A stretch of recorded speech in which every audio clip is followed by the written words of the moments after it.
بسم اللہ الرحمن الرحیم، الحمدللہ ثم الحمدللہ۔ ڈاکٹر ذاکر نائک پاکستان آئے اور انہوں نے یہ شرف بخشا ہم لوگوں کو بھی کہ ان سے مل سکیں، ان کی بیانات سن سکیں، ان کے سپیچز سن سکیں، ان سے ملاقات کر سکیں۔ ان کو اللہ تبارک و تعالیٰ نے اتنی علم کی دولت سے نوازا ہے، اتنی علم کی دولت سے نوازا ہے ماشاءاللہ۔ ان کا ذہن اللہ تعالیٰ نے اتنا زبردست بنایا ہے کہ ہر چیز انہیں حفظ ہو جاتی ہے، ان کے نمبروں کے ساتھ حفظ ہوتی ہے، صفحے کے ساتھ، صفحے کے نمبر کے ساتھ، لائن اور پیراگراف، ہر چیز انہیں حرف بحرف ماشاءاللہ یاد ہوتی ہے۔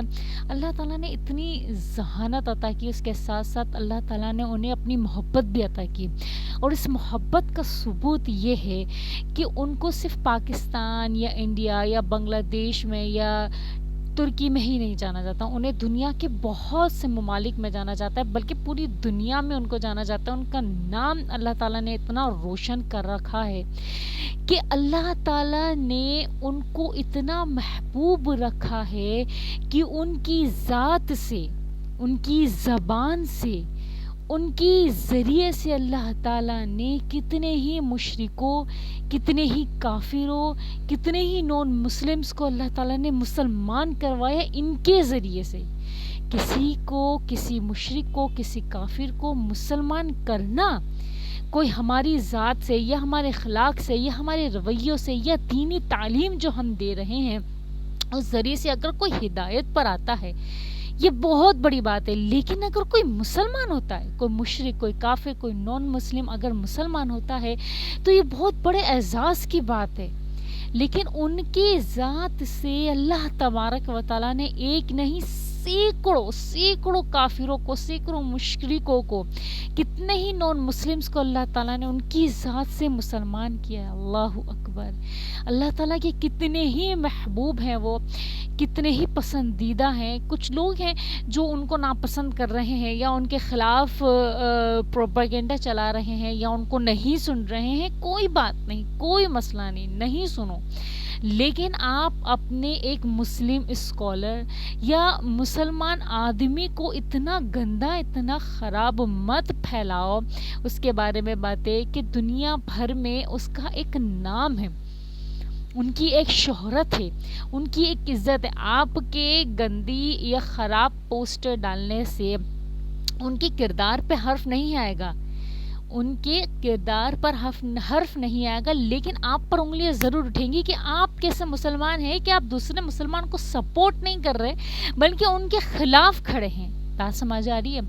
ہمارا پروپیگنڈا کیا ہے؟ چاہے وہ دیوبندی ہو، چاہے وہ اہل حدیث ہو، چاہے وہ ہری پگڑی والے ہو، چاہے وہ شیعہ ہو، چاہے وہ کوئی بھی ہو، ہم سب کا ایک پروپیگنڈا ہے، ہم سب کا ایک مقصد ہے کہ اللہ کے جھنڈے کو لے کر چلنا ہے، اللہ کے دین کو پھیلانا ہے۔ وہ اللہ کے دین کی تبلیغ اتنی باریکی سے کرتے ہیں، اتنی معصومیت سے کرتے ہیں کہ کسی بھی نادان اور معصوم انسان کو بآسانی سمجھ تو آتا ہے، لیکن سمجھ آنے کے ساتھ ساتھ وہ اسلام بھی قبول کر لیتا ہے۔ ماشاءاللہ، سبحان اللہ، سبحان اللہ۔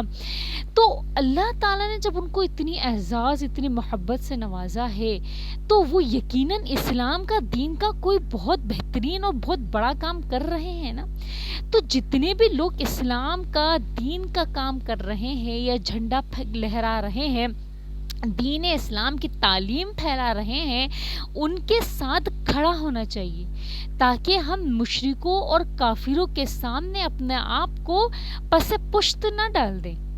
اپنے آپ کو عزت دلوانے کے لیے پہلے ہمیں خود کو عزت کرنی پڑے گی، اپنے مسلم اسکالرز کی، مولویوں کی، مفتیوں کی۔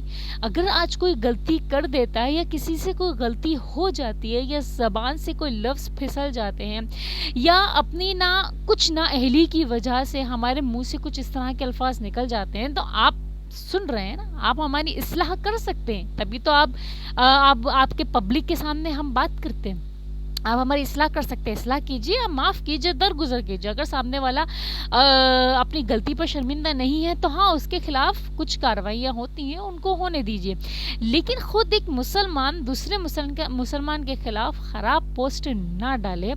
اس سے کیا ہوتا ہے نا، ہم مسلمانوں کا ہی نام خراب ہو رہا ہے. دیکھو تو صحیح، یہ مسلمان ہی دوسرے مسلمان کے خلاف ہے، تو یہ تو لوگ تو بالکل بھی مضبوط نہیں ہیں، یہ لوگ تو بہت ہی ڈھیلے ڈھالے ہیں، ان کے اوپر کبھی بھی آپ حملہ کر سکتے ہو. آج فلسطینیوں پر جو حملے ہو رہے ہیں، جو جہاد وہاں چل رہی ہے، وہاں ان کے ساتھ کیا ہم لوگ نہیں کھڑے؟ ہم لوگ کھڑے ہیں نا. ہمارے ساتھ ساتھ نان مسلمس بھی کھڑے ہیں، مشرک کافر بھی کھڑے ہیں، ان کا ساتھ دے رہے ہیں. تو آپ بھی اسی طریقے سے یکجہتی بناؤ. اگر کوئی غلط ہے، آپ کو کسی کی بات صحیح نہیں لگ رہی ہے، اگر آپ اپنے صرف اور صرف آپ اپنے ہی مسلک کے ساتھ، اپنے ہی فرقے کے ساتھ جانا چاہتے ہو اور کوئی دوسرے فرقے کی بات سننا بھی نہیں چاہتے ہو، نہیں سنو، آپ کا مسئلہ، آپ کی مرضی.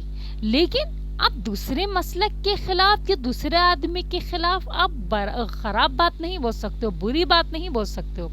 ڈاکٹر ذاکر نائک کو اللہ تعالیٰ نے جو ایمان کی دولت سے نوازا ہے، جو اللہ تعالیٰ نے اپنی محبت سے نوازا ہے، اس کی میں اور آپ تو کوئی نشاندہی کر ہی نہیں سکتے، کوئی پیمانہ لگا ہی نہیں سکتے ہیں.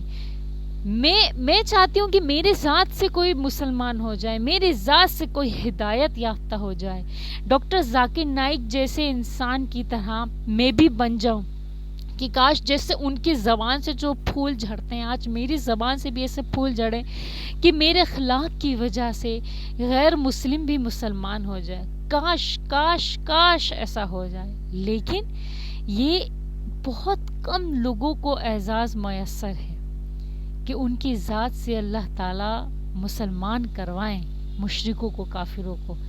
مفتی طارق مسعود صاحب کی ذات سے بھی لوگ اسلام قبول کیا ہے. تو میں بھی یہی چاہتی ہوں کہ اللہ تعالیٰ مجھے بھی اعزاز بخشے.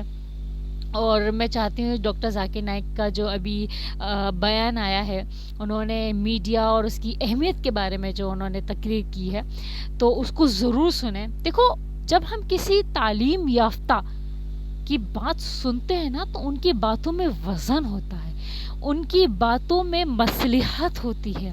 آپ اس کو دل سے سنو ایک بار. اگر کوئی سوال ہوتا ہے تو یقیناً سوال کرو، اس سوال کا وہ بہترین طریقے سے جواب دیں گے انشاءاللہ عز و جل. اور دوسری بات یہ کہ میرا ڈاکٹر ذاکر نائک سے، محترم ڈاکٹر ذاکر نائک صاحب سے یہ سوال ہے کہ آپ نے اتنی جگہوں پہ اپنے سکولز کھولے ہیں اور اتنی بہترین طریقے سے، جس کے انٹرویوز بھی اتنے ٹف ہوتے ہیں، جس میں والدین کو بھی انٹرویوز دینے پڑتے ہیں، تو آپ پاکستان میں کب یہ اسکول کھولیں گی؟ کیونکہ میں بھی چاہتی ہوں کہ میرا بچہ بھی آپ کے بنائے ہوئے اسکول میں ایڈمیشن لے، اور وہ بھی دینی، اسلامی، دنیاوی دونوں تعلیم ایک ہی جگہ پہ حاصل کرے. کیونکہ جب وہ اس اسکول سے نکلے تو وہ ڈاکٹر نکلے تو مسلم ڈاکٹر بن کے نکلے، اگر وہ کوئی انجینئر میں نکلتا ہے تو مسلم انجینئر بن کے نکلے. اللہ تعالیٰ ایسے اسکول یہاں پر قائم کروا دیں آپ کے ذریعے سے، جیسے کہ آپ نے انڈیا میں اور چنئی میں بھی آپ نے جس طرح سے اسکول قائم کی ہے. تو میرا آپ سے مودمانہ یہ گزارش ہے کہ اس طرح کے اسکول آپ پاکستان میں بھی قائم کیجیے، تاکہ ہم لوگ بھی، ہمارے بچے بھی اس تعلیم سے، اس علم سے فیضیاب ہو سکے. امید کرتی ہوں باقی لوگوں کو میری بات اچھے سے سمجھ میں آئی ہو. جزاکم اللہ خیراً، احسن الجزاء فی الدارین.